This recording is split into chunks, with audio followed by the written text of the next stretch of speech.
if there's not a good feedback loop from the people to the government, and if you have rule of the bureaucrat, or if the bureaucracy is in charge, and then what meaning does democracy actually have? If the people cannot vote and have their will be decided by their elected representatives in the form of the president and the Senate and the House, then we don't live in a democracy, we live in a bureaucracy. So it's incredibly important that we close that feedback loop, we fix that feedback loop, and that the public's elected representatives, the President, the House, and the Senate, decide what happens, as opposed to a large, unelected bureaucracy. And then we've also got to address the deficit. So we've got a $2 trillion deficit, and if we don't do something about this deficit, the country's going bankrupt.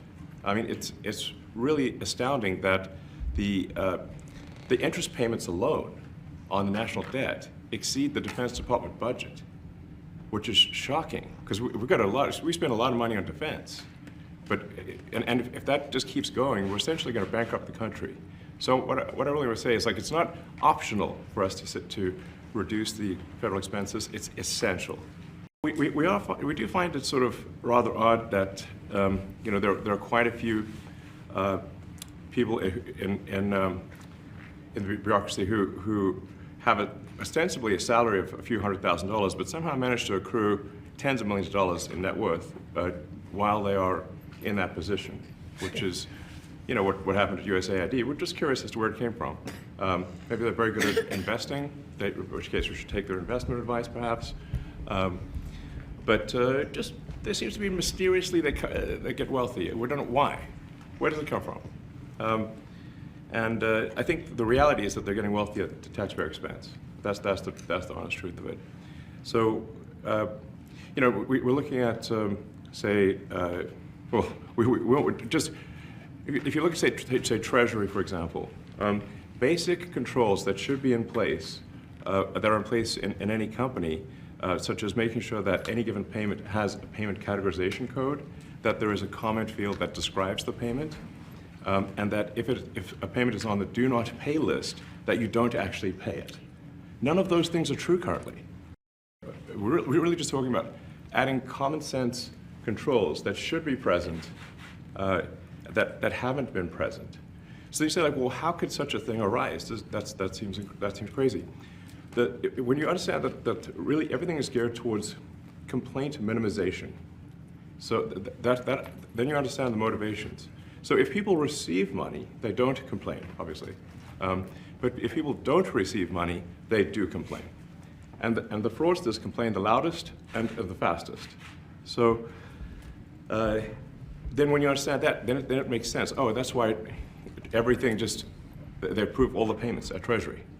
Because if you approve all the payments, you don't get complaints. I mean, these things, it's just common sense. It's not draconian or radical, I think. It's really just saying, let's look at each of these expenditures and say, is this actually in the best interest of the people? And if it is, it's approved. If it's not, we should think about it. So. Your detractors, Mr. Musk. I have to what? Including a lot of Democrats.